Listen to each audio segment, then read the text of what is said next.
Hey everyone, welcome to today's edition of One Single Story. It is Wednesday and we read Micah 4 and part of Micah 5. I'm with Jay Rivenbark and Zack Unkenholz. And I want to read the first part of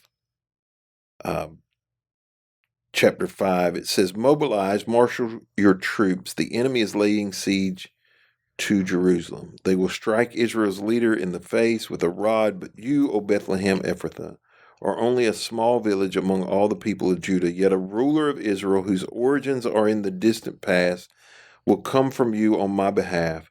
The people of Israel will be abandoned to their enemies until the woman in labor gives birth. Then at last his fellow countrymen will return from exile into their own land, and he will stand to lead his flock with the Lord's strength in the majesty of the name of the Lord his God."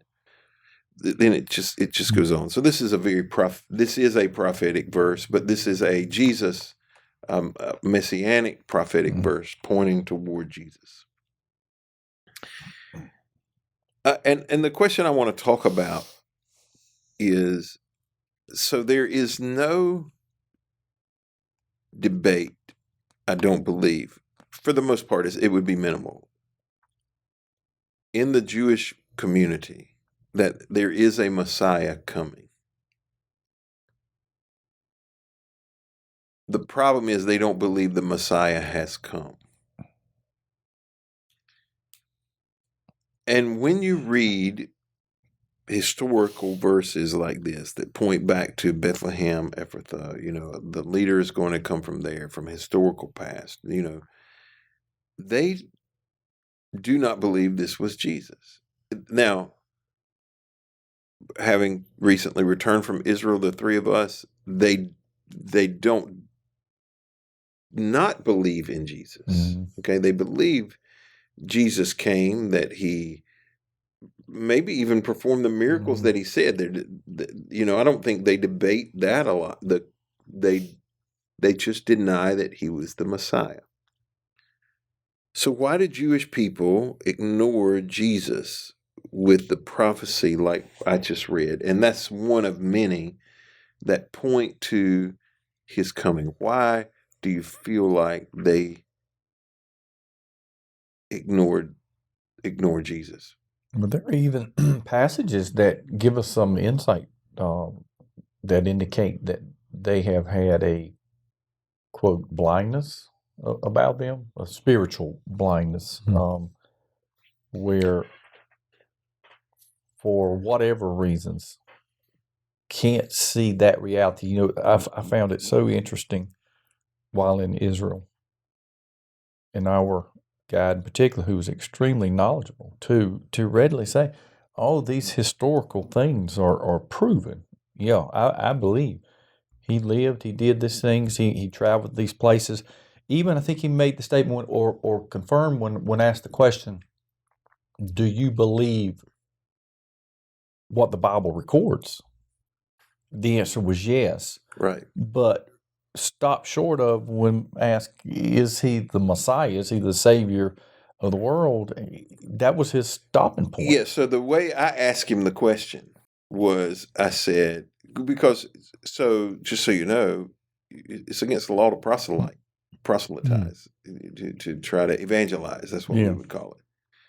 And we had a couple of people on our trip that have the gift of evangelization, and they were determined they were going to get him saved, but I said, "So you believe all these miracles?" I said, "Do you believe in the resurrection?" He said, "That would make me a Christian." So that was that. The resurrection was that's the breaking point, right? Yeah, mm-hmm. I think he would concede to the crucifixion and the death, but the resurrection was the linchpin. Which is interesting because even in the Old Testament, we read about bodily resurrection, right? With Elijah, and you can see it happens, but it's just interesting that they wouldn't believe that could happen with him. But going into, because that would make them wrong. Yes, and for thousands of years. Well, I think too, it's like when you're so far in your ways, even if you realize, hey, maybe there's truth to this. Sometimes you're so far into something that it's like, well, can't go back now. I just gotta, I don't know what the saying is, but like keep trucking on essentially. I do know some people that like current day, Jews who I think or people of other religions that I know, I think they like the idea of like my salvation's based on me, like what I do and my dedication to God or whatever entity they might believe, right? And what's so counterculture about what we believe is that it isn't about us, but it is about Christ, right? It's what Christ did for us. We just put our faith in him and follow him, but it's what he did that saved us. And I think that for some people, I think it's more comforting to believe that it's in my hands. I think that's I see that some like nowadays with some of my friends who are not Christian.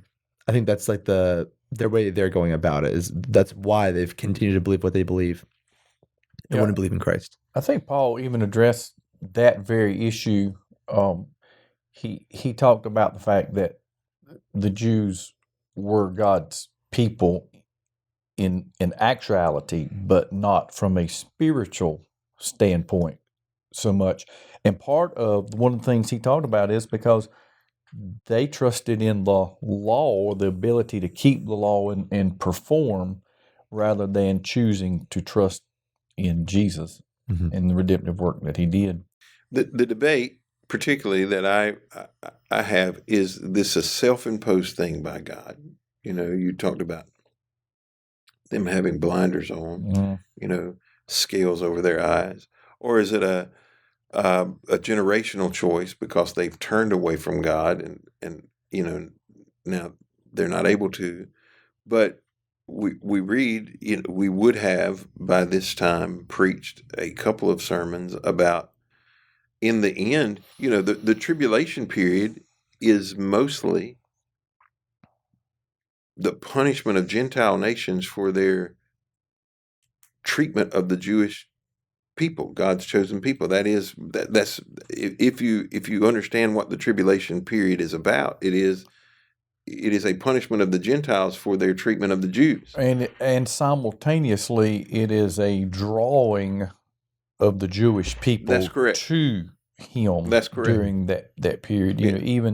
Even the raising up of the 144,000 Jewish evangelists, I'm going to use that term, during that time to evangelize not only Israel but the world. And so it's kind of twofold. It's judgment and accountability for the rest of the world for their treatment of them, and it's the drawing of the Jewish people to him during that time. So is God holding them back until that time, and that's their opportunity to see him? I don't know. It's really because the whole concept of tribulation, there's pre-trib, mid-trib, post-trib, no trib, and I think we've had some conversations about that on here. But why is it then that there's going to be a great awakening and not now among the Jewish people? I know it's a complex issue. I don't know the one that we can clearly define. I do think there are multiple factors to we use the term spiritual blindness scales. A lot of, you think of, for thousands of years, that is what has been taught to, a child from the time they came into the world. While in Israel, we saw a lot of people, based on how they dress, their appearance, their behaviors, their prayers, keeping traditions was what was important to them. And if all have ever been taught is this, and the propagation of the Messiah is yet to come, I'm not saying that's an excuse for them. What I'm saying is there are a lot of factors that come into play with that. Their entire culture is built around following these mandates. They haven't been exposed to really to the message of Christ. Yeah, so there are a lot of factors that come into play to that. Yeah, and I think there could be, you see that in every culture, right? I mean, there are things that even with my students, I might change a little thing and they're like, well, it's been that way since we were kids, it's like, how could you change that? It's like, well, it's not in the Bible, and so, and that's just in our little church culture or in the culture of Edenton. And so, and going over there to Israel and seeing that, like, yeah, it's so ingrained in their culture. Everything they do is, is centered in this belief of the law and following the law. And, from the artwork they have to their morning routine, it all correlates. And so, it's that I think it's one of the reasons why it's important to introduce ourselves to other cultures and ideas and to like the comparison. When I was in college, my friends, I was one of two people that I knew that was Christian in my program, my art program, and we could Weren't you at a Christian school? Well, so that was when I went to Christian college. Okay. But first, I was going to community college for about a year and a half, doing art classes, and I was in the art program. I was going for art, and I was a small fish in a big pond of a lot of different beliefs. But that was one of the most challenging times, and one of the times that I got to see and talk to people about their faiths and their beliefs. And I think it even grounded me more in what I believed, and because I could see that, these different worldviews. And so it's important to expose ourselves to different worldviews. And I think even in that, what you were saying before about in their country, it's even against the law to talk about your faith, to other people, or to try to evangelize. And so I think that's because if you isolate and insulate yourself to your own beliefs and thought processes, then you don't have to ask the difficult questions. You don't have to face that or challenge yourself. Is this truth? Is this the entire truth or not? Because you just stay within this protected confine. I believe isolation is a tool of the devil. Mm-hmm. Aloneness and loneliness are not the same.